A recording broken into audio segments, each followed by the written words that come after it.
we have people do all kinds of crazy things to get customers taken care of. And I know a lady was in the checkout line at Walmart and her debit card wouldn't work one day. And a lady that runs our debit card department got the cash out of her account for her with the customer's permission, of course, and drove that to Walmart and delivered it to the customer. I mean, we just do whatever it takes to get the customer taken care of.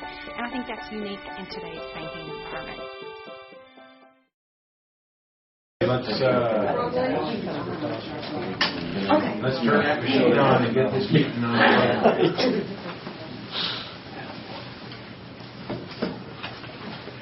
We got a lot to stick out there. We've got quite a bit to cover, Mayor. Thank you. We will begin, actually it's item number 3 there on your work session, item A agenda. Looking at the review side of the budgets for 3 of your component units. Today we have with us Buzz David, Amarillo Economic Development Corporation. I believe Michelle's going to represent the hospital district in the review of their budget, and they will be here when you consider such budget. Mr. President, Gary Pittner is here from the Amarillo Local Government Corporation, and you'll love their budget. It's got to be the best one we've done all year. Short and sweet.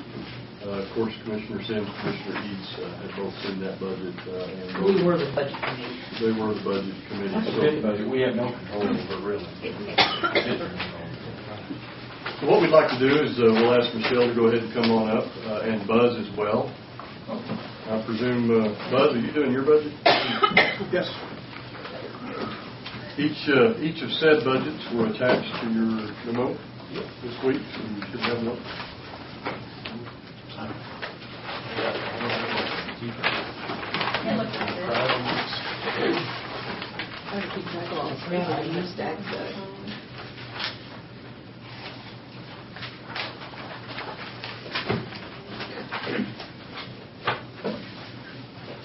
Welcome, Mr. David. Thank you, sir. How are y'all? Great. How are you? Good. Good. You ready for me? All right. Let me just start at the 30,000 plus foot level and give you the really good news is that, as you probably already know, sales tax revenues are in great shape, not only at the city level but at the Economic Development Corporation level.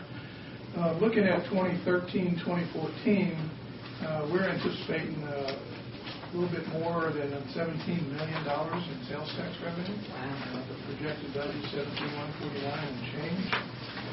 If you start with that as a base revenue and then work through our expense side, and this is just sort of an income expense recap for you. Our budget, our operating budget, which is the administrative, promotional, and project support, comes in at about $2,835,000.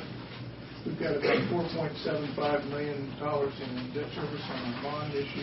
Total expenses $7,587,000 and change, which leaves a net to our project fund, which is where the bulk of our funds usually go for doing whatever we can do to bring jobs and infrastructure, or investments in community.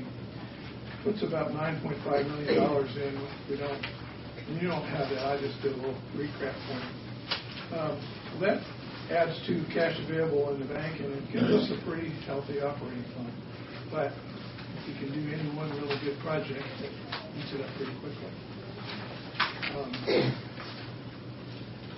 You have a summary document, and what that does is compare 2012-13 fiscal year to the 2013-14 fiscal year.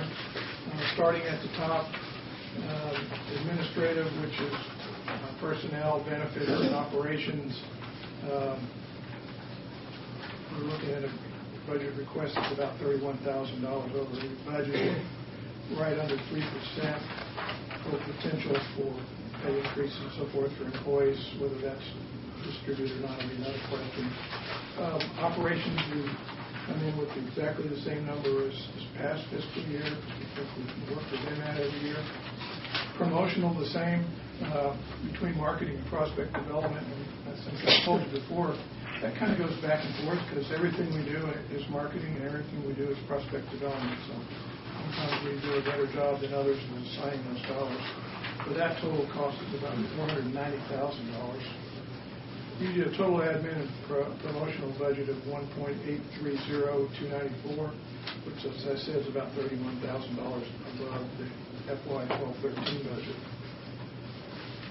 And I'd be happy to go back and go through any amount of these details. I want to give you the big picture first. I appreciate the fact that you kept it basically flat. Excuse me? I appreciate the fact you kept it basically flat. Thank you. Appreciate it. And, you know, we have a generous budget, and we can do lots of good things within it. And the biggest thing is just making sure we keep our people. Can yes? you answer a couple questions? Sure. What's the percentage pay increase if your people get the pay increase? I budgeted 3%. Okay. And then one other thing, does marketing in there, where's the travel? Is that in marketing? The bulk of travel for trade missions, for recruiting missions, so it's all part of the marketing budget. Where is it? Yeah, where is it? It's under operations. Okay. Oh, okay, thank you. There's a little bit of travel in operations, and that is things like the Texas Economic Development Council, some things where we would go for organizational meetings and so forth. But most of the travel, if you go back to prospect development, under recruitment missions and where am I looking here? The market development, lead generation, that's got travel in all parts of that, depending on where we're going to do what we're doing. Okay. That's on the third page. Yeah. Okay. The area that seems to usually have conversation about it is the area that we classify as project support. And within that is and that's the very last part of the budget page, second page. We put the dollars in there for the Enterprise Challenge, which is $500,000 again for this year. $100,000 is what we paid the West Texas A&M Enterprise Network for administering the challenge for us. Next is the Fantex RA government relations contracts that we have in Austin and Washington. Every year, as I say, and our board asks the same question, do we need that? Do we want that? And the answer is always, we have contracts that are annual, that are 30-day cancellations. If we have work that you all need for those folks to do, Randy Urban in Austin and Kyle in Washington, they're looking for more things for us to ask them to do for them. If we don't have things for them to do, or you have other support in Austin, for example, they would understand completely if we said, okay, thank you, and we're going to move on. How viable is Force to Plains in the last 12 months? Well, you know, it's important to us, but how? It is, and Force to Plains is a kind of a unique animal, headquartered in Lubbock. Two largest contributors to it are Lubbock and Amarillo, and it's really because of the juxtaposition between the two cities with I-27 in the middle. And for a lot of people's perspective, the Force to Plains corridor that we worked on over the years is complete because we have I-27, we've got 287, 87 coming out of here. We're always looking for new ideas and new opportunities for expanding the loop and things of that nature. But Force to Plains' success will come in how well it connects all the way to Laredo in the south and all the way to Canada in the north.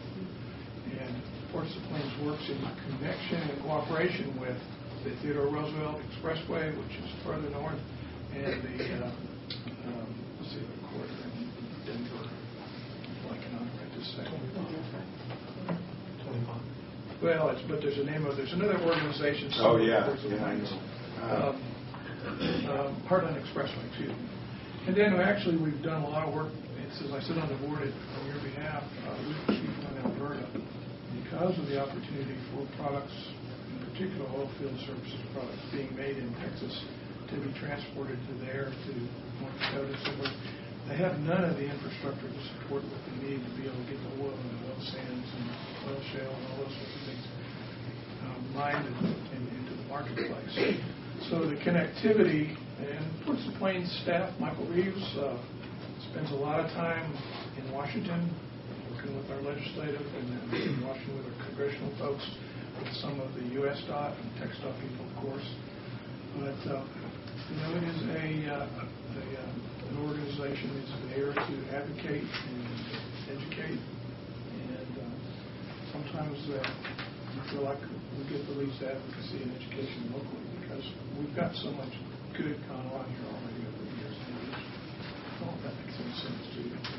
Well, it does, and Mayor, if I could add just a little bit to it, the Ports to Plains group was supportive and did help us as we worked on moving the Proposition 12 money to Amarillo to work on the Southeast Loop, because some of the Prop 12 money that we have up here actually was assigned to 2 other locations originally, so you have seen some benefit. Well, and Ports to Plains structure is dues based on population in the communities that they serve and up and down the corridor. Again, Amarillo and Lubbock being the 2 largest, that's why the dollars are that level, $115,000. Lubbock's are higher because they have a larger population. And we really do probably make up 60-70% of their total operating budget to communities. And in this case, the agencies paying the cities. If they could focus in the future by any possibilities for more funds towards our loop development, it sure would be helpful. It's a long-term project. It's not a short-term deal. Their advocacy would help us a lot, I think. You know, and I think if we ask for more communication, more conversation with them, more opportunities for them to be here, they would love to do it. The last time membership spot came up for Amarillo, you all asked me to go ahead and take that spot. It's time for that to happen again. So if one of y'all would be interested in serving that capacity, I think it would be an eye-opener for you. Certainly. At one time, we had a city Robert Keyes. Robert Keyes. Yes. Mr. Keyes was very involved and participated in a lot of different things. So it certainly won't hurt my feelings if this would like to serve. Yeah, it ties in with what we do with MPO a lot. There's just no question. Yeah, you know, in our part of the world, if nothing else, we need connectivity. We need the infrastructure, highway connection, railway connection, the air connection to the rest of the world if we're going to be successful as a community, and certainly from an economic development perspective.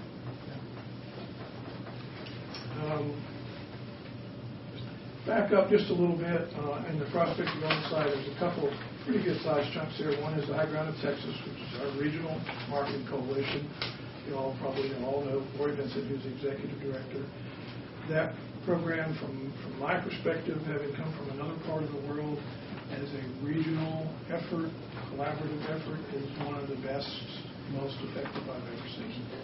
And once again, Amarillo, Lubbock, Golden Spread, and Excel Energy are the 4 key foundation members of that organization. Total budget's not too much over $200,000 of dues, and you can generate other revenue through support and sponsorships. But we are, without us, it would be hard pressed to operate effectively. And it really does serve the surrounding communities well. You talk about sales tax revenue coming from people not from here. Those are the same people that we're helping support through our efforts to market this entire region as one entity through High Ground. The other, Texas One, I can tell you I've been extremely impressed this past year, particularly participating in Texas One with the Governor's Office of Economic Development around the country, actually in some cases around the world. Ashton and Steve Pritchett are currently with that group in Toronto today. And between what the Governor's Office has set up and our own appointments we've made with companies in Canada, we'll have a really full trip for the next 2 or 3 days. Is that a Perry invention, or is that just any governors? You know, it's probably more Perry than anything. Part of that's because Governor Perry is very outgoing and very active with the economic development world. That could change dramatically when there's a new governor elected, depending on that governor's attitude towards economic development and attitude towards promoting the state of Texas in general. Wasn't it under the Texas One flag that y'all made the trip to New York and to California? Touting, move to Texas, you'll love it. Yes, California, New York, Connecticut. Oh, okay. The gun manufacturers. They're in Toronto this week. They've got other things. Texas One has its own board and is operated as a private corporation underneath the governor's office. But As a Tier 2 member, we get to participate in all the important stuff. Do they take money from the Texas Enterprise Fund? Is that how they get funded? No, it's funded completely by dues. And there are a lot of corporate level members that are considerably higher at $50,000 or more, like AT&T and some companies like that. Primarily Austin headquartered companies for Florida, Texas. Put together, again, that's a cooperative, collaborative effort that if you choose to be a member and participate, you can get something from that. That's why we're involved with that. Other than that, what I would say in the prospect development, there's a line item there that's kind of nondescript, says ROI. That is research on investment. That is the firm that we contract with for lead generation. They're in Toronto, and they are, in my opinion, the best at what they do in any organization like that I've ever worked with. They have a methodology that is far superior than any other organization. I brought something I wanted to share with you. This past year, on our behalf, ROI has contacted over 1,000 companies, surveyed over 680, identified 86 leads, we've had 24 one-on-one meetings with these corporate entities, and have 17 more this week, mostly in Toronto. So they will set up meetings with folks who have been surveyed and have indicated an interest, at least in Texas and potentially in Amarillo. And they have a way of doing it that a staff person at our level would never be able to accomplish. They don't have surveying, calling capabilities or the experience. So they are a heck of a bang for a buck. It's better than a person. Any interest from any gun manufacturers? One of the gun manufacturers that we have been working with is the lead in contact with them, and our firm came directly from our alliance.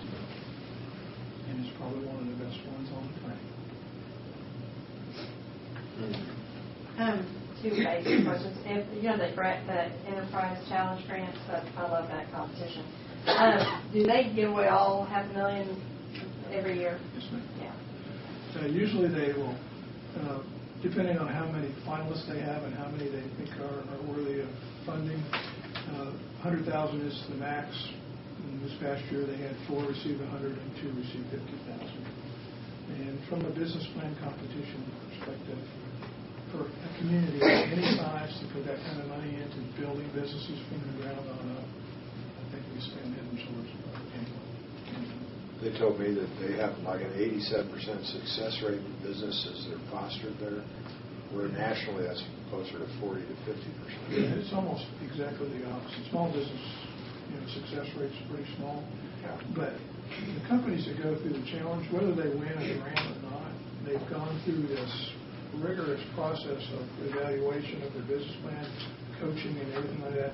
And even if they don't get a winning grant, they're light years ahead of where they were before they started the process, because they know a whole lot better about themselves, and they can certainly reapply. And some companies reapply year after year. So it's a very positive thing when you talk about the business creation side of the economic circle. Well, that's the companies that need the most help and have the least affordability. It's better than just handing out a small amount of cash and hoping they do well. This way, not only do they go through the process, they have to demonstrate their capabilities in the business plan and win, but then they're required to go through 12 months of coaching afterwards with the Enterprise Center, which helps keep them on path. I won't bore you with reading it much tonight, but this is a list of the outreach efforts we've done this past year, except for the last several here, because it's the rest of the year. But working with Texas One, with Team Texas, with things like the Heli Expo, the IMC Spring Show, all the different trade shows and co-working events with either Texas One, Team Texas, or the High Ground in Texas. And then some of the large organizations that we deal with on a regular basis, where there are site selectors and people that make decisions on corporate locations. But, for really 3.5 people doing it on an annual basis, it's like, ought to go. And that's what we spend the money on. How many full-time employees do you have? Well, in the economic development side specifically, we have 5.5, and then we have 2.5 in the TPRDC, the Regional Development Corporation, 2 that are full-time dedicated employees, and then we split that in half. I was going to say that half and half would We make pay, a whole. TPRDC pays half, and we Sure share of need. Yeah. 2 of them. Yeah. and they do the loan processing and loan evaluation and all those kind of things. And they reimburse us directly for all those costs. Anything at the top of the first page of the budget that you see that says TPRDC, there's a asterisk there. Those amounts are, let's see, payroll and benefits, it's about $175,000 plus some other dollars back in the operating side. They pay us some good. Should work. Happy to answer any other questions. Appreciate all you Keep do. them coming. Does that force plans, some maps have a split out, one going through Dalhart and one not going through Dalhart? One goes to Dalhart, goes to Redline.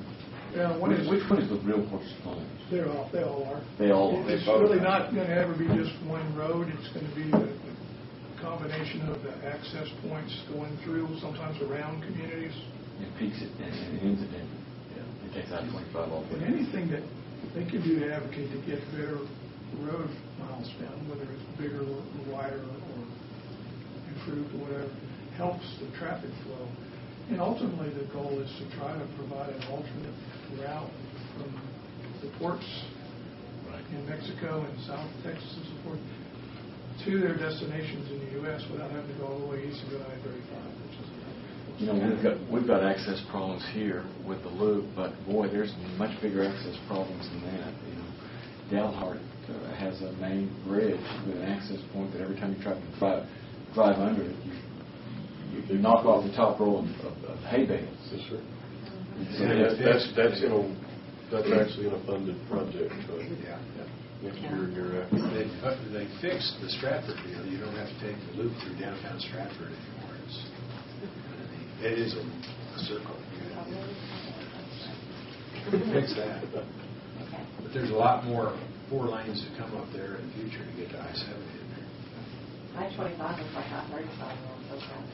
25 is, going into Colorado is the corridor kind of splits because you go over and you go up to the pass and you go up to Denver. There's other ways to get around that need improvements too and all that. The irony is with the Heartland Expressway that really runs through there, which is just another approach to Plains, goes on. The state of Colorado and folks in Denver are in the least cooperative of all. The least cost. It's just unbelievable. Colorado. Well, it takes them away from that corridor. I mean, you get to I-70 if you go north out of Stratford, and you miss everything. You miss Denver if you want to. So Well, I was at a meeting, and I'll check that in Lyman, Colorado, where one of the Forest of Plains part-time staff was Joe Kylie, and we were talking about some of the feedback they got about it from the people in Denver West up to the ski lodges, and they were advocating that you don't allow truck traffic on those highways on Friday, Saturday, and Sunday because it blocks the traffic and they smell bad when we go skiing.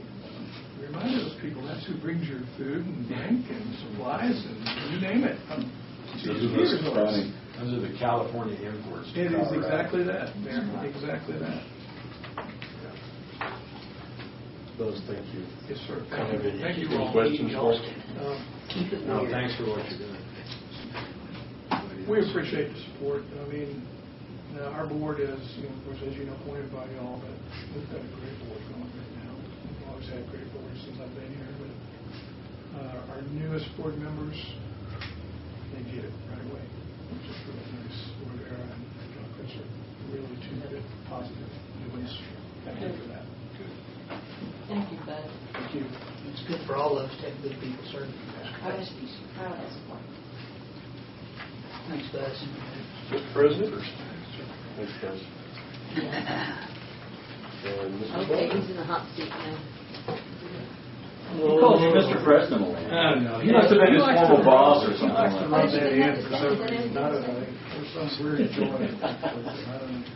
It's not what I called him when I worked for him. I see. Well, hey, you. What's his name in the corner? Said he was someone. Who was someone? Y'all come in at the end of the time. Yeah. Well, first of all, it does my heart good for you guys to be talking about regional things if you're discussing economic development. The High Ground, the Porch to Plains Corridor, the Texas Panhandle Regional Development Corporation have been long-term regional favorites of mine that the Regional Planning Commission has been out and giving birth to. So congratulations for continuing that. We heard you gave birth to Jared, too. No, please. Wow. Is this your fault? Oh, I don't want that. No, I'm pleased to be here. It's an honor to be a component unit of the city of Amarillo. What a deal. Before I get to the point of very briefly talking about the local government corporation's budget numbers, which are very brief, Mr. Mayor, if I could, I'd like to take a moment of personal privilege and as president of the LGC to step back a little bit away from kind of the intricacies as to where we are with downtown development, kind of step out of the weeds, and just take this moment to personally thank you 5 electeds sitting around this table for what you have done over the last several years for our downtown development efforts. First of all, I want to thank you all for allowing this community to dream big and to put bold plans in place to address a very important part of this community, and that's the core of our community, downtown Amarillo. So thanks to the 5 of you for doing that. Thank you as well for your continuing commitment and support of the vision of the Catalyst kind of projects, the 3 projects together, the ballpark, the hotel, and the parking structure. So thank you for your continuing commitment to that vision. And in particular, I want to thank you for your patience with the LGC and with our development partner, Wallace Bajali, as we go about the business of turning that vision into reality. It's been a long road. It's been a winding road. There have been obstacles, and there will be obstacles in front of us before this is all said and done. We're not quite ready. I'm not quite ready to suggest that we are to the point of rolling out the banner that says mission accomplished because we're not quite there yet. But what I can tell you that it's my opinion that we do have now in place the fundamental building blocks with the puzzle pieces in place in order to get this deal done. And get this deal done within the parameters that you all set forth, the major one being without the need for a tax increase for the citizens of this community to support project development. Can you say that again, please? We can get this deal done without the necessity of increasing property tax rates for the folks in Amarillo for the purposes of this project. As was promised, as has been part of the concept from the very beginning, and the LGC continues to work very hard to honor that commitment. We could probably be a lot further along, in the effort, had we been willing to do that, but that wasn't what this community wanted, and that's not what the commitment was, and so this is going to happen again without the necessity of a tax increase. And again, the building blocks are there. I think we're really to the point we understand the how-to and how we're going to get there largely. It's about execution from this point forward. And a couple of weeks ago, we had a meeting of the partners around this very table, and I suggested that if we can execute the building blocks that are in place before us at this point in time, shame on us. I think we can. And we're looking forward to getting that done. In terms of the dollars and cents for the LGC, it's pretty simple here. We have budgeted in 2014 revenue from the city to the LGC of $71,400 to be coupled with about $50,000 in carryover money from the previous year, giving the LGC funds available for 2014 of $122,145 according to the show. Right? We are, she is, projecting expenditures of about $84,000 for the year. which would leave us a balance at the end of next year of about $38,000. The huge majority of the budgeted expenditures for the upcoming year would be for legal expenses to allow the LGC to procure the appropriate legal counsel in terms of dealing with potential modifications to the existing lease and development agreement for the hotel and the parking structure, and similar kind of arrangements and agreements which have yet to be finalized for the impound investment state. So again, thank you for the opportunity to serve on the LGC, and I would be happy to attempt to answer questions or defer those questions very quickly to Michelle and Jerry, or my two colleagues on the LGC board, Commissioner Sims Reed. With no questions, I just want to thank you and members of the LGC board, including our two commissioners, for the countless hours you spend freely. You don't get anything for it except maybe a meal once in a while. You all have done extraordinary work over the last 2 years, and I don't know if we could afford you if we had money to pay. Well, you could afford me. You could afford Richard now. But you all have really, hung in there and done a magnificent job, and we will see the fruit of those labors at some point in time. And I just want to let you all know I appreciate all the hours you spent working. Thank you. It's been a labor of love for me. I mean, this community and the heart of this community is very important to me. It's been a major part of my life. I remember the first time I saw downtown Amarillo. My dad had moved us to the Texas Panhandle over at Pampa. We came over to see the big city, and I remember driving down Polk Street in our 1963 Chevrolet Biscayne. He couldn't afford an Impala, but it's Biscayne. And to see the people, the office workers filling out of the Santa Fe building. There were still airmen on the street back then. The theaters, the office buildings, that was pretty high cotton for a kid from West Texas, and that was a great first impression of downtown. We don't expect downtown to be like it was in 1964 or 5, whenever that was, but there's a vibrant future for downtown Amarillo, or a vibrant future for downtown Amarillo. Well, I think beyond what Lily indicated is that you were one of the forming partners in Center City, working on that for years, and it's always been a passion. One day he showed me his file on ballparks, and it took up most of the desk drawer. I think that's been sort of another passion of his. But I think your labor coming about. Thank you. When did you start talking about revitalizing downtown? You, Gary Bittner. When do you remember? Yeah, in the late 80s, I guess, around 1990. Yeah. Early on in the creation of the Center City. Almost a quarter of a century ago. Yeah, oh yeah. I had hair back then. Thank you all. Thank you. Thank you. Thank you very much. Thank you.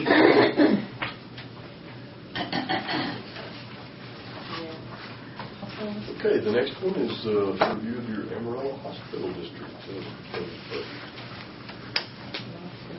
You should have a summary sheet of your hospital district budget.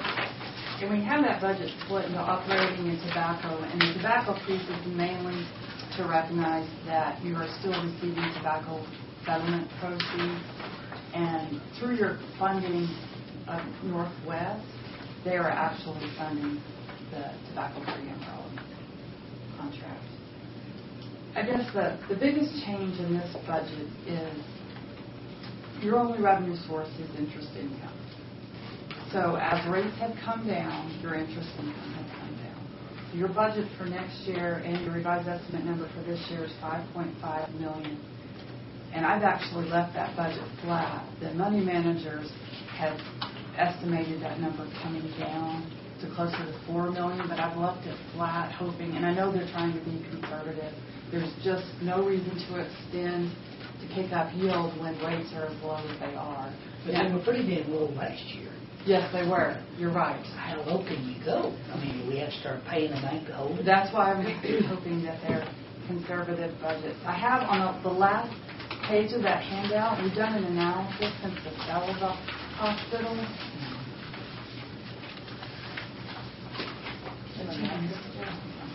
Pardon me? And as you can see, the revenue has come down, and it's based on the interest rates. But as far as what's been funded, that hasn't changed significantly over the years, so we haven't increased expenditures dramatically. So when your interest income, did you have a copy, was higher, those numbers went into corporate. And the imaging care needs have not gone down? They have not gone down, and that's one thing I wanted to point out. If you go down to the bottom half of your expenditures, your largest expenditure is $5.4 million, and that's your indigent care contract. And that's contractually. It's contractually. Now remember, we are prepaying that contract. If we weren't, that number would be closer to 7. So the district has recognized those prepayments have helped them save some money. The other largest expenditure is your pension contribution of $2 million. Remember, you still have a pension plan and you're still funding it. Well, how long do you anticipate that will be funded? Well, this $2 million gets you right at a 9-10 year amortization period. So the kind of targeting the end of the contract to have that. So not in the next few years, but pretty shortly after that, we'll probably see that contribution start to come down. Because there is a risk of overfunding it. Apparently, once you get the money there, you can't take it back out. So you would lower your contributions to match those annuities that are left. I'm going to stay with that. Yeah, there's no death benefit. There's a surviving spouse benefit. There is. That continues on. Yes. If they elected it. Yeah, if they elected it. Right. Most obviously would have. Okay. And of So course- it could go on a while. Yeah. Nothing new can come on, and haven't been able to for quite a while. But Since 96. I remember having those meetings with those employees. Your next, you have $1,479,000, which is your professional services. That split between operating and tobacco is actually going to Northwest Texas, and then they in turn are funding Tobacco-Free Amarillo, Texas Tech Pediatrics, and then a small amount for public health. So they are funding at a higher level, $1,965,000. Where is that on here? I missed that. On your professional services, you have $1,399,000 and then $245,000 over in the tobacco column. The bulk of those expenditures is $1,479,000, which is going to Northwest Texas. There's also some other expenditures, your legal fees, your investment consultant fees. We are actually paying for a contractor now. There was a funded position over at Northwest in the HR department that was doing all the pension record work for us. That position is no longer there, so we've hired that person to work as a contractor for us to keep track of those records. So there's a few other things going through professional services. Taxes on the clinic. Why are we subject to having lower taxes Taxes. on the clinic? that's on the wire. Because it's being. What is that? implemented. The wire. I don't know what that is. What is it? Well, of course, here again, that's in essence leased out, but it's being done for profit, so that makes the property taxable. Right. Gotcha. Yeah, it's not the hospital district. Yeah. We've heard in the past that some of this is going towards dental, but I'm seeing zero on here. It used to be. Well, It out of one time you tobacco used to fund. fund dental separately. You actually done it two different ways. At one time you funded it through Universal, I think, and maybe even through Amarillo College at one point. And then you bought that facility over there and had a dental clinic operating in it. Now that facility is being leased. So we're not actually funding the dental operations. It is being leased by a dentist. Yeah, that came So out. we're not expending here. No, not anymore. That is the change.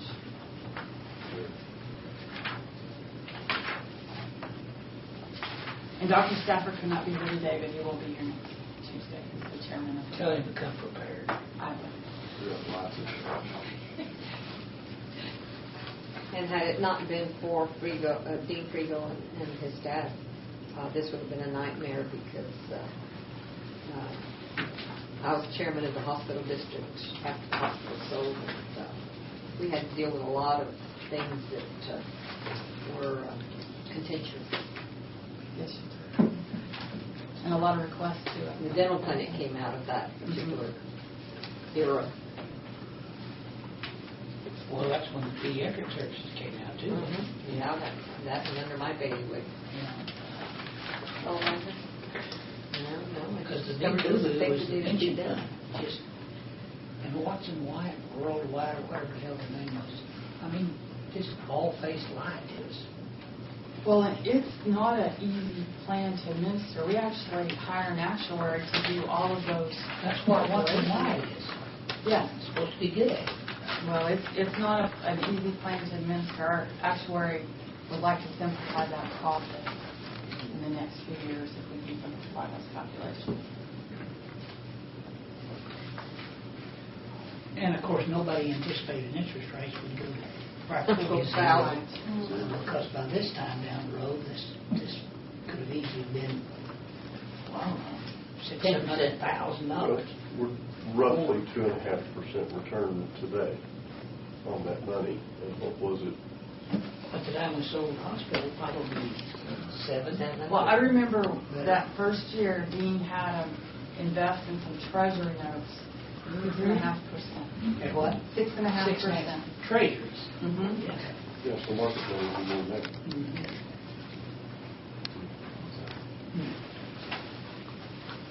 And that's why you see the corpus had gone up, but now it's beginning to go down. It's entirely There's not making any interest. Any questions on the hospital district budget? Not the budget. Future actions on these three budgets we've seen today. The Amarillo Economic Development Corp budget will come back on September the 3rd for action. The hospital district, I think, will come back next week for action. Your local government corporation, that is actually a contractual arrangement, so you won't see that as a separate budget action as you do that. All right. That takes us then to the fun part, which is a very quick presentation of the 2012 actuarial audit. Speaking of actuaries. The firefighters released from retirement fund. Again, this is your local pension. Firefighters pay into it direct. City pays into it direct. It's governed by a local board. It was created under a Texas statute back in the 50s. When did Telfer come through? 50s? No, 57, something like that? Yeah. So, Michelle, may I ask you a question? When you talk about actuaries, are you taking all the CPAs that are serious and not very exciting and dull and kind of separating them out and putting them in one? There's a fine line between an accountant and an actuary.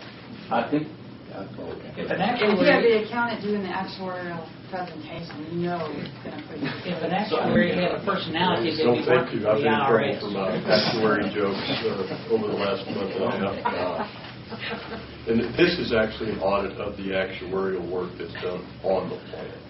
So it's an actuary looking at what the actuary.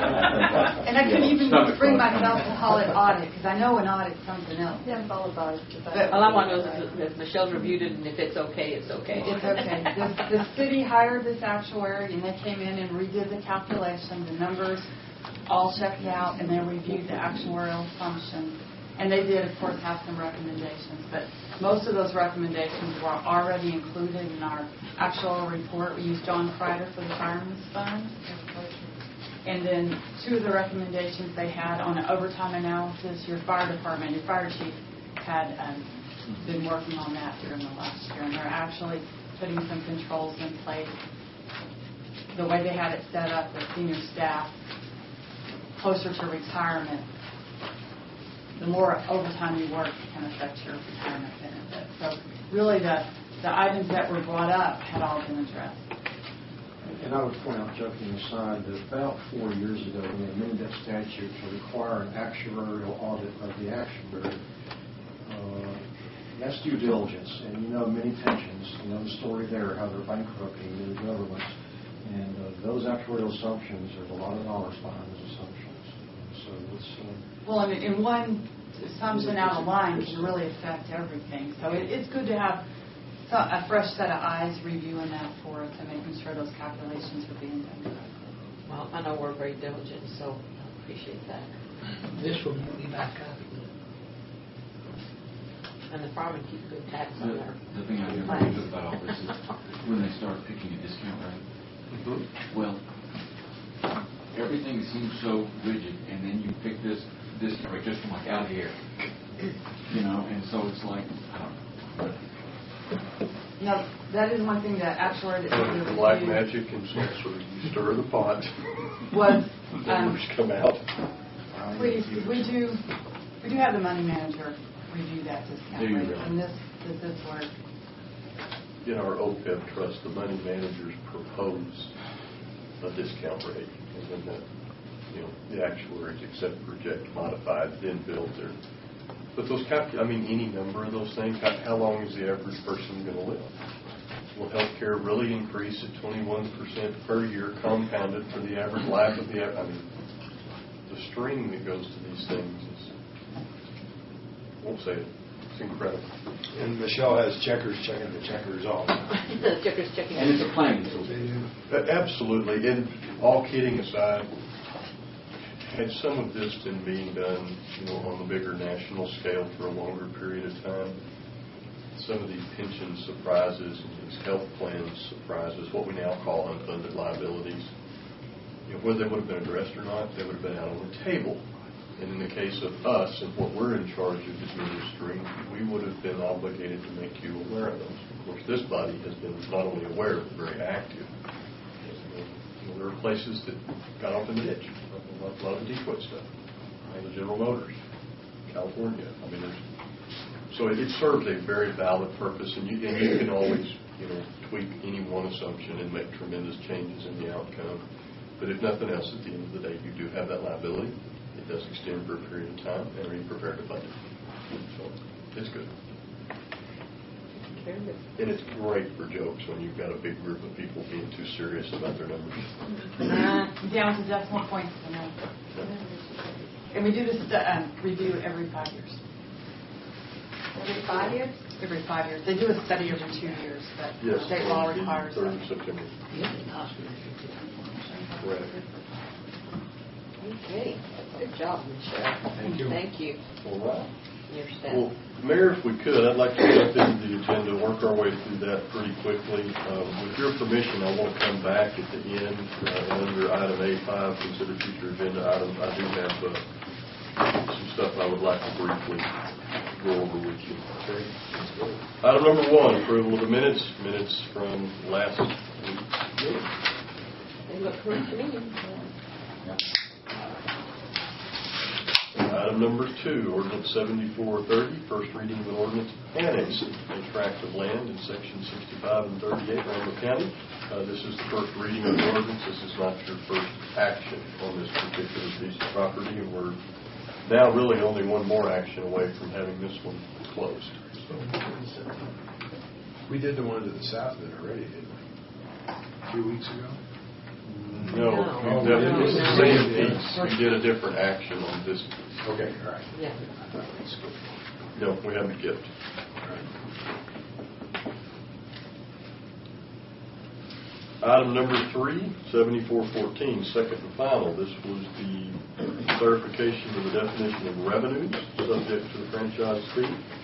You acted on this actually a little over a month ago, but this type of ordinance gets published and it sits, and after that expires, it comes back for your final action. Per the charter.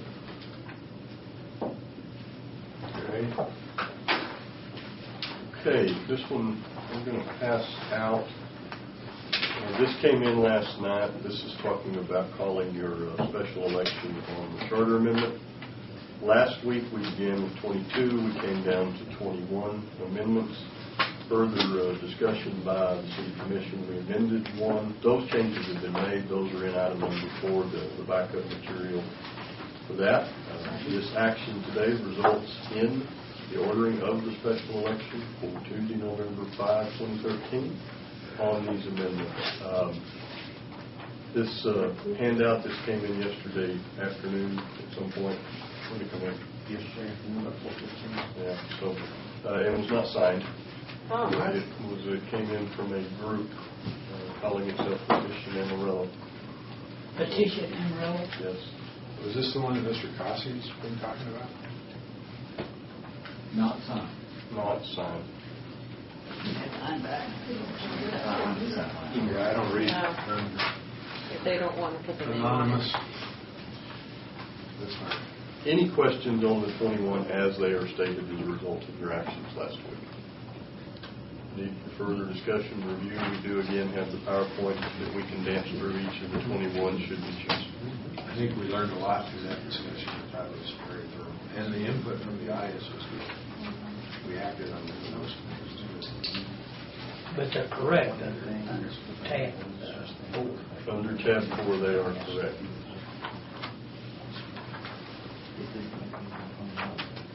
Okay. I think everybody's good moving forward.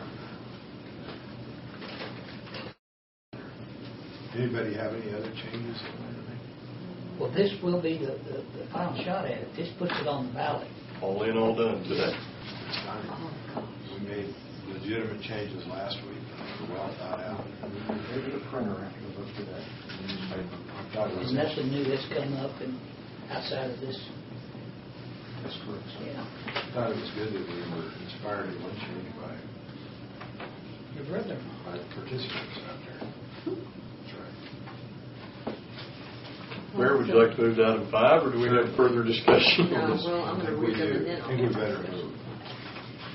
Item 5, this is the second and final, as is item 6, item 7, item 8. This is the wrap-up on the public improvement districts, respectively Brennan, Greenways, Quail Creek, Vineyards. I do believe the mayor abstained from the vote on Greenways last week, and will do the same this week. It'll be the winner. Oh, yeah. Do I have to do this? Do I have to do this? Do I have to be the mayor? No, because I'm not pro tem. Okay. Okay, so this is... Sorry about that. Commissioner Eads, as mayor pro tem, will call item 6. Brian, okay, so... Oh, it's written. Do we... Then we go back to our normal order. So, Then you go on to number 7. and then, so Joel, you said, You'll second it. okay, thanks. And all this stuff. Yeah, you'll do 7. Yeah. Staying up in the order, you're staying in for 10. Okay. Item number 9, resolution calling bond election for park improvements, Amarillo Recreation Complex. This, of course, follows the presentation and discussion that you had and received last week. I would hand out and ask that you substitute this resolution. Bond council continued to work on this over the weekend, and there's some minor tweaks in there. First of which I would like to call your attention to, and Michelle will back me up if this gets complicated. The project at $30.9 million, that is the part of the project that is the bond money. That's the construction deposit. The resolution is styled to issue the bond in an amount not greater than $31,500,000. The difference therein being those are your issuance costs and other related items that go into any bond issue that you do. That does not change what you're putting in as far as the project. So roughly 30.9 is the construction deposit, and there's about a $6.3 million private contribution that would take the totality of the project to 37.2. I've had very few questions asked after the result of last week. One of those, though, that I have been asked, and I think it's a good one, is, well, so if something happens or doesn't happen at the right period of time, does that mean the city's just going to reach into its pocket? Well, the answer is no. Your bond amount is capped and is finite. So the amount that you set in resolution today is the amount of bonded debt that you will take for this project. 31.5. Yeah, 31.5. Can we talk a little bit about this? Yes, sir. There is not a thing in that project that is not consistent with the park master plan. Not correct. Because the implication has been that this is a big surprise and it hadn't been discussed, and this has been discussed for years. Yes, correct.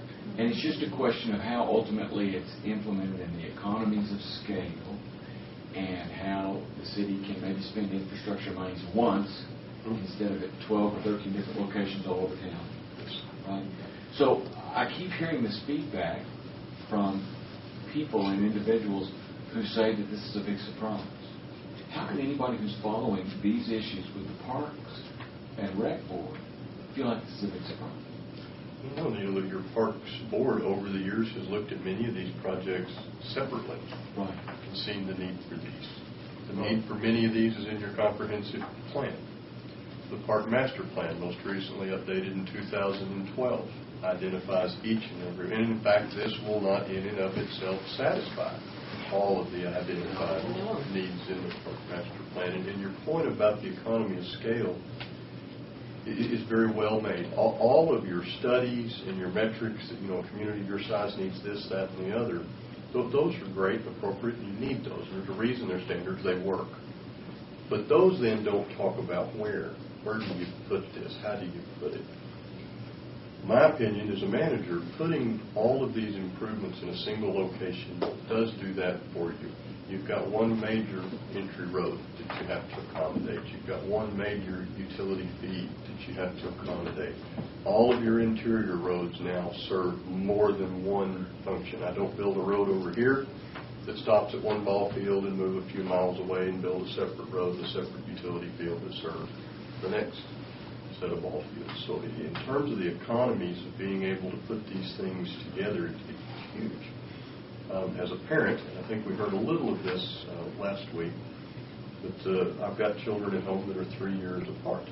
Well, that typically means on a Saturday or a Sunday afternoon, I'm one place with one child and wife's another place with another child. Even if mine are a boy and a girl, if I had both boys and both were playing baseball, one would be one place, one would be in another. This allows those families to stay together as families when they come and do theirs. And that's actually something that we hear quite frequently. You guys have gotten out soccer fields, but one's up here to the northeast, one's to the northwest, southeast. I mean, they're scattered all over town. You also have a luxury, I think, with the property out here that we don't have elsewhere. This develops about 110 acres, roughly, of that facility to go with the acreage that's already developed, which is just under 40. You're still left with 300 plus acres more that you can continue to build and to have that economy and that synergy all in one place. So very, very well said. I appreciate that. That's important. And I can go grab the latest park plan and flip it open, and y'all can have that available to you. Well, the other thing that I think is important here is we're not closing any current facility. This is allowing them to be better used, to be not overused. We're keeping all of those. The other thing is, besides just not traveling around town for your kids, think of how many less times a family will have to take off to Dallas or Wichita Falls or all these other places and be able to stay here close to home. I think. And it began back in, Jim and I heard it in 2004 constantly from groups, but we could never address it. Each one of these entities that's going to be served by this project has hit on us, as I said last week, one-on-one at a time. And we saw an overwhelming support with 3 people that had questions. 2, I think, were pretty much resolved last week. The questions they asked were pretty much resolved.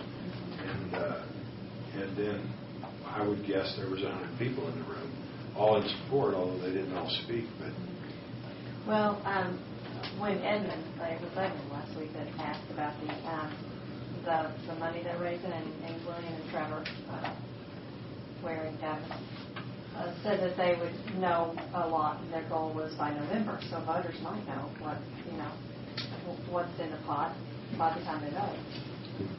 And the other thing is, there's some very real questions about M&O. We are. That's a good point. M&O is probably actually easiest to capture on the contained facilities, like aquatic facilities. And certainly there was significant effort expended several years ago to work on that. Those are all being updated. They're going to get better because of the designs that are in play today versus the design that was looked at back when you first saw it. There are some M&O numbers that are coming to us on the indoor deal. When you look at the fields, that's a function of how are they used and how are they charged. If they all fill up immediately, we'll certainly have a better grasp of that. Would point out, though, these are recreational and athletic facilities. While they carry a user fee, those user fees never have been designed to cover 100% of those costs.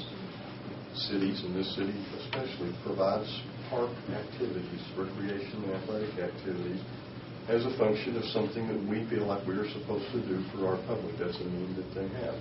We don't have a turnstile at the corner of like a school park, so that you pay as you come in to use whatever particular feature that you're using. Certainly the user fees are important, but they're not designed to cover 100% of it. I would contend maybe you wouldn't even want to go that direction. Talk about, potential inaccessibility. That's just... I think the most that I've heard from different people was the idea that, it's too far to go from anywhere in Amarillo. And they said, well, it's not far. I mean, no place in Amarillo is far from anywhere else. Well, I think that point was made and accepted by that person, because they said, well, somebody's got to travel. Yeah, and I did have somebody mention, over that pool, we didn't have to water, we had to conserve water. I said, don't worry, we'll conserve water, not to worry about that. Well, pools don't. They don't fill up every day. Water near like sometimes it's perceived. And then it's not outside. And certainly not like your watering that's going to be required on some of the athletic things. Yeah, but well, that's part of cost. The current budget, yeah. The current component budget, your 4 north baseball fields, so these are the 4 fields that are contiguous to the existing 6 that are up there. Those are grass fields. Right now, and this of course is a scalable opportunity if it becomes necessary, but right now the 8 youth softball fields, which are also baseball fields for a certain age group, those 8 have synthetic surface on them. Good. We're really learning a lot about synthetics. We're fortunate that West Texas did what they did. That's a chance to look at it. I don't know if y'all have been out there. There's actually 3 different types of synthetic surface out there. In that complex, depending on what they're trying to do with it and how they want it to come out.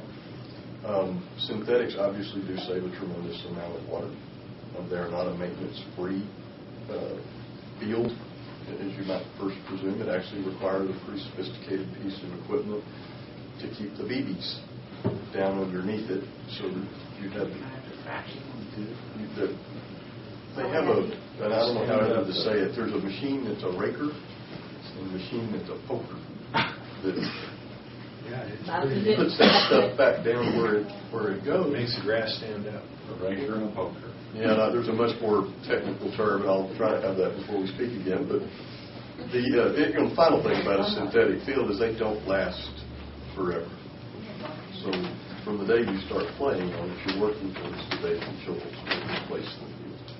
Well, I think we need to be mindful that this initiative is truly a community initiative, because people from different disciplines and athletics came together at their own doing, and maybe they studied the parks plan, and I'm sure they did.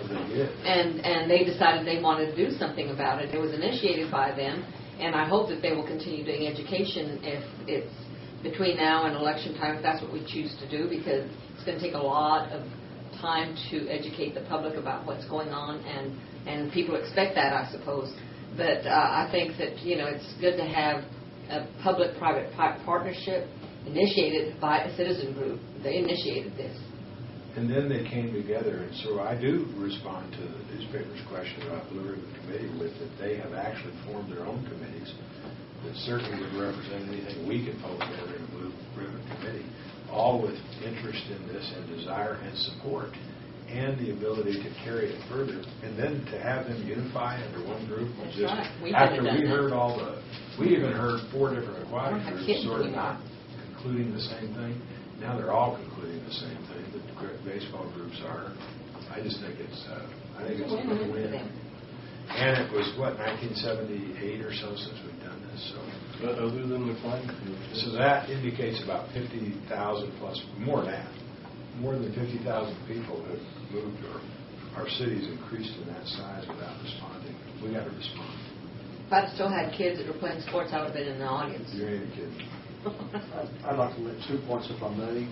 One, we just point out to you at the end of section 3 of that ordinance, like around the first short page, right after the ballot text, which is in all capital letters in the center of the page, notice there's a direction there that by passing this resolution, you're designating that this bond issue shall appear on the ballot ahead of the 21 charter amendments. This will be at the top of your city ballot. See that paragraph about relating to this election shall place the bond proposition as the first item prior to any other items the city must submit to the voters. That's the last part of section 3 there. The second point I would make, we have 2 items on your agenda today. If you pass both of them, you would be having a special election for both charter amendments and for this bond issue. We remind you that under Texas ethics laws, you cannot use any city dollar, facility, paper, resource to advocate either for or against either of these propositions. You are free to do it on your own time. There is no problem using a city facility as a backdrop. If you were to go outside and do an interview with City Hall behind you or the park entrance behind you, that's not a problem.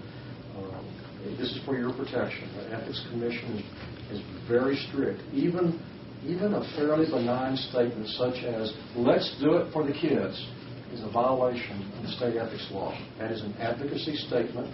Because some people would say, let's count our dollars. You see, it becomes an advocacy point of view thing. The words that come out of this City Hall from now through Election Day regarding either one of these propositions, whether it's from staff or from officials, must be coldly calculated, objective information. The bond election is for X dollars to be used for Y facilities. And Sonia, to her credit, has prepared an excellent press release that has a good background and presents these facts in a non-advocacy type manner.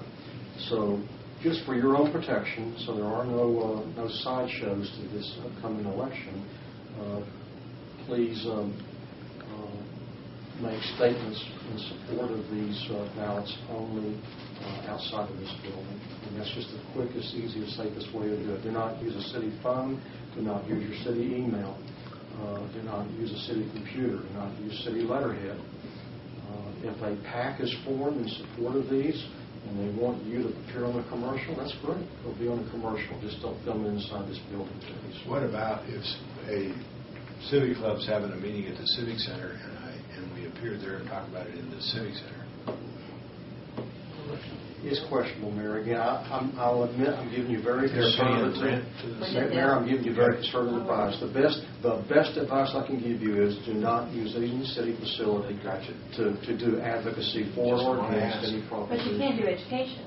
You can say what it is. And let's take the other side of that. This group is asked to appear at a civic club that doesn't meet in a city facility, and very few actually do. They're free then. Have at it. Like I say, the rule is stop and ask yourself before someone hands you a microphone, stop and check yourself. Am I in the city building? Is this a city dollar? No, I'm in my own place of business. Have at it, folks. Say what you want to say. If you're at a civic club, have at it. Say what you want to say. This ethics rule is simply to keep, as you saw last week, not everyone's going to be thrilled with this bond. Sure. Exactly. And so it's not right that their tax dollars would get used to provide you a pulpit to make statements, to promote it. And so just keep that balance in mind that you're an elected official. When you're in this building, you represent all of the people. When you're in a city facility, you are on duty and you represent all the people. When you are away from the city facilities, you are free from that, and you may speak your conscience then. And if the press titles us with our title, that's fine. Yes, that's right. And that doesn't cost. There's no city resource involved. Some letters on a screen or under photo caption. Okay.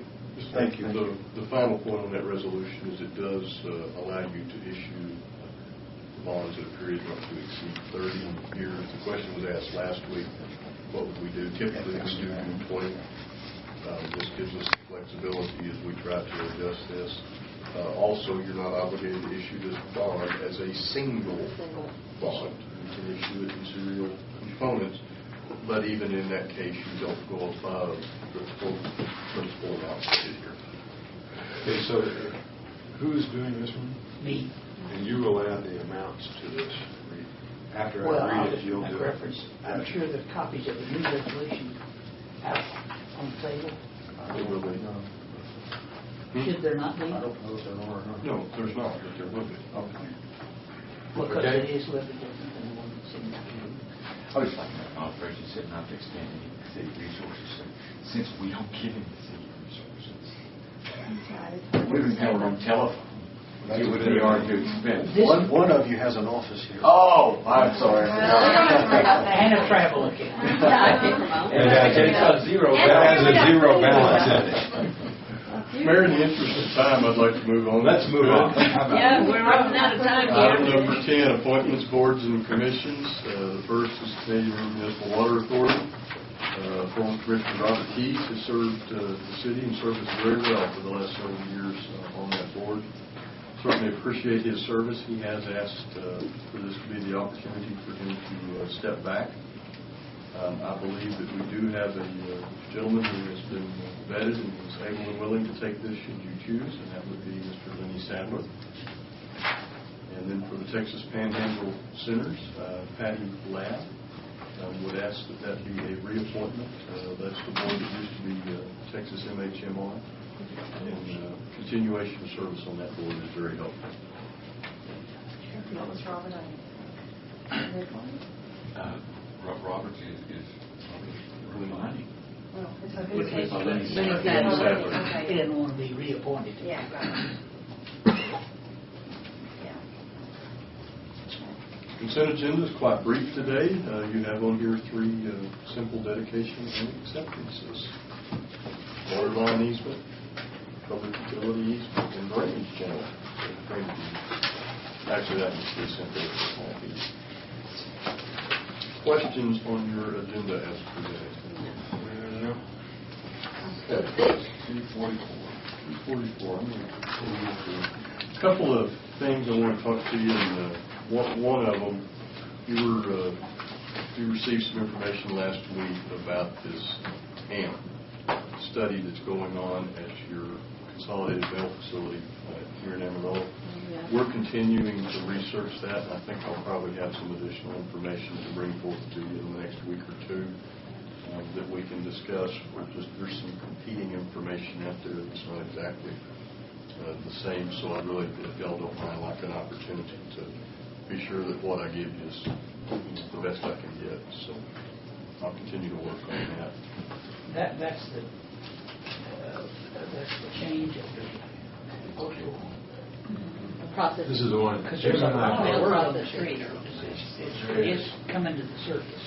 But there's a lot more information that after you and I talked about it, I talked to Jared, and he asked that we give it a little more time to really discern, because it's not, we don't have the whole story. Working off the right info.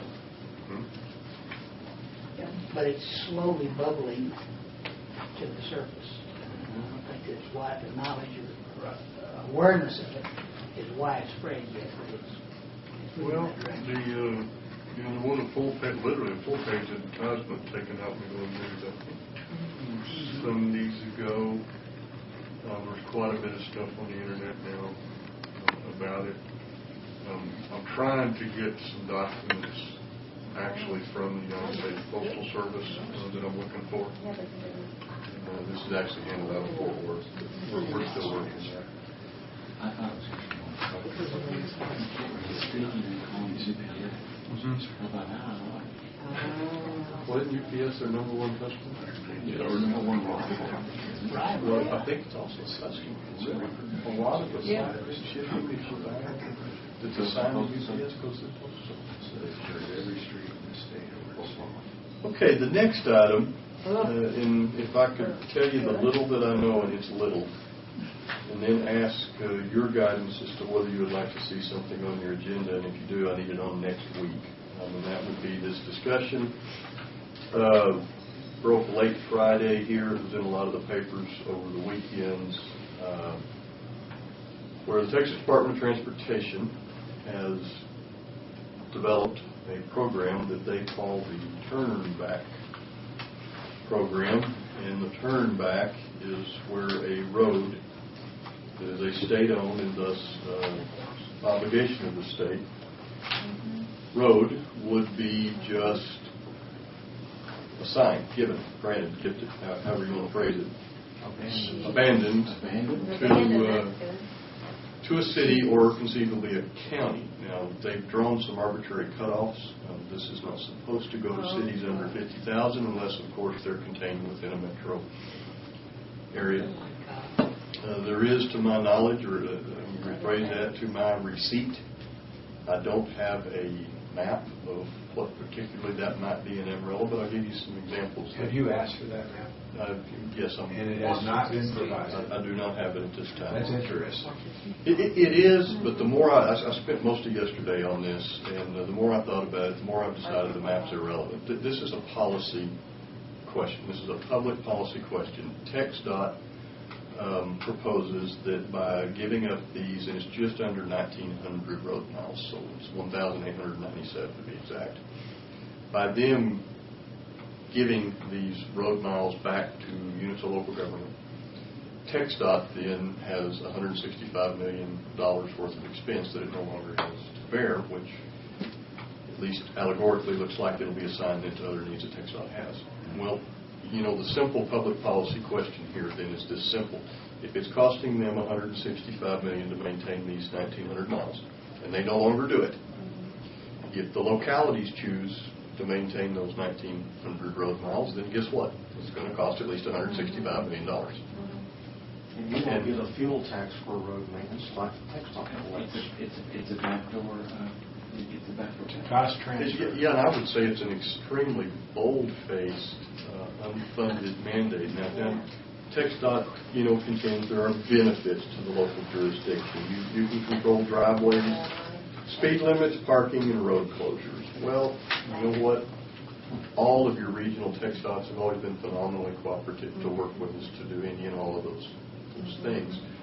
So, to the map, think of today Amarillo Boulevard from east to west across the entirety of Amarillo.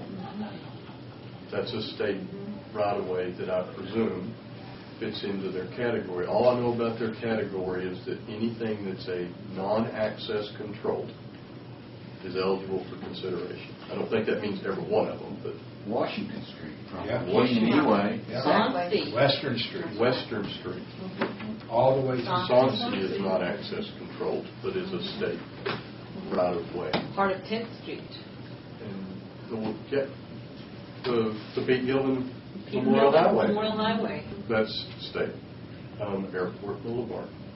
That's actually a state spur. Oh my gosh. So I was really focused on the maps, and then the more I thought about it, the more yes, I'd like to see it, but that's arguing on the wrong side of the deal. So my question to y'all, at a public policy level, are we even willing to discuss and consider accepting this? No. Okay. We want to know where the money is. What I would like to do is put a resolution on your agenda next week with pretty strong terms that we don't want this to move forward. The next two steps, which are already in motion, presuming I knew which way we were going to go today. The next two steps, in contact with, or in working to be in contact with all of your local legislative delegation, have received comments, very similar to what we think. Our lobby group, Blackridge, started on this yesterday morning about 8:05 and is working their way through that. The Texas Transportation Commission meets next Thursday, August the 29th in Austin. I would like to have the mayor in attendance at such meeting. This item is not posted for action, it's posted for discussion.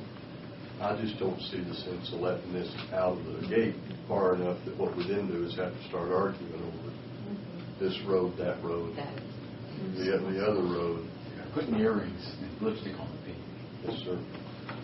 And again, I've received very good support from our delegation, and we'll keep doing that. But part of what's going on in Austin this week is, they're finally done with all the special sessions. So everybody's gone. They're all trying to wrap out their summers and get lined up for college, for school, for their kids. And they're all starting to filter back into the Capitol. So it's kind of interesting this came out now when we can't get any answers or response from Austin. Yeah, so we got it in the afternoon mail, so we'd already posted your agenda. On Friday? Yes, sir. Oh, I'm surprised they didn't wait until the holiday. A little bit more distraction. I kind of would be interested to know where that idea came from. Whose idea was that? I think that'd be interesting to know. Well, there was also something that said they would cut their budget $100 million. The ledge said that. And so maybe this is in response to cutting it. Passing it on down to local government again. What they're doing to higher Well, education. a major, and you heard Buzz talk about this, a major goal of the state of Texas, certainly under Governor Perry, has been economic development. And the state's really, truly done a lot for economic development. But to take nearly 1,900 miles of state-owned roads and say, we're not going to do them anymore, if you want to do it, you do it. Well, you've got now two choices, road infrastructure that's failing, or, alternatively, we really only have two ways to pay for roads, and that's sales tax, and sales tax is a reasonably quantifiable and finite number, or property taxes. So to make that up, if Amarillo's portion of this was only $1 million, that's 1.1 something cents that you would add merely to maintain the status quo. That doesn't allow you to improve it. Doesn't allow you to expand it. That just leaves you where you mean. Yes, sir. I don't think what they're doing to community colleges. They're just passing the cost along to the local taxpayer. It could be more than $1 million. And I just say that merely as an example. Again, I don't want to get to the point of arguing over road miles. I don't see the benefit. And politically, when that does occur, who's going to get the roads? Well, it's not going to be the people with a lot of legislative influence. It's going to be the people who don't have legislative influence, are the ones who are going to find they have 7 roads in their community. There's good consensus to put this on the future agenda. It'll be back Tuesday with a resolution. You'll have it in your packets.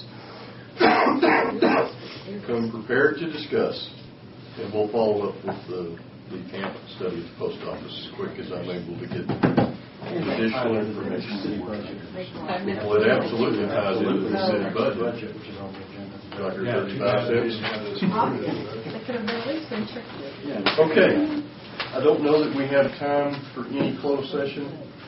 At the moment, I do need you, if I could get you to come back for at least one topic after you finish the meeting today, the agenda Brian took. Okay. We're recessing to the following meeting. Okay, we're going executive.